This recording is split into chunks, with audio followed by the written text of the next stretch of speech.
নমস্কাৰ। আমাৰ সকলোৰে মৰমৰ জুবিন দা গ'লগৈ। জুবিন দালৈ আমাৰ একলম। সৰগতকৈ কেনে আছা তুমি?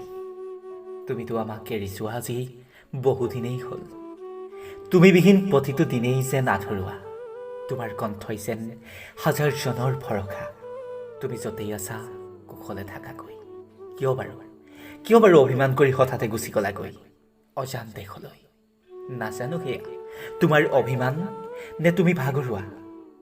প্ৰকৃতিয়ে যেন তোমাক এৰি থাকিব নোৱাৰে। সৌৱা চোৱা, তুমি বিহীনতাত আকাশখনেও নীৰৱে উচুপি উঠিছে।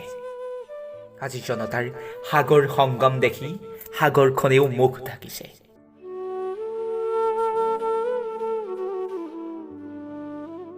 তোমাৰ গভীৰতা নুবুজাহি সাগৰৰ জানো কিবা অস্তিত্ব আছে?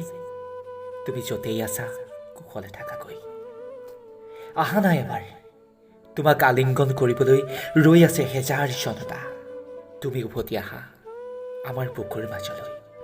তুমি আকৌ তুলি লোৱা হাতত গীটাৰ, আকৌ গোৱা মায়াবিনী ৰাতিৰ বুকুত।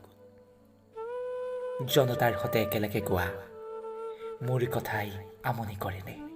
সঁচাই তোমাৰ কথাই প্ৰতিটো দিনেই আমনি কৰে। তুমি জনতাৰ জুবিন হৈ পুনৰ আমাৰ মাজলৈ ঘূৰি আহা, আমাৰ মৰমৰ জুবিন দা হৈ। জুবিন দা, তুমি য'তেই আছা কুশলে থাকাকৈ।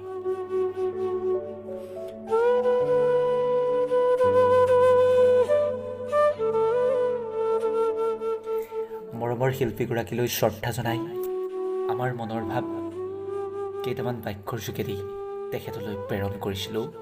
তেখেতৰ আত্মাৰ চিৰশান্তি কামনা কৰিছোঁ। লগতে ভগৱন্তক প্ৰাৰ্থনা কৰিছোঁ তেওঁ য'তেই আছে কুশলে থাককগৈ, তেখেত শান্তিত থাককগৈ, তাকেই আমি কামনা কৰিছোঁ।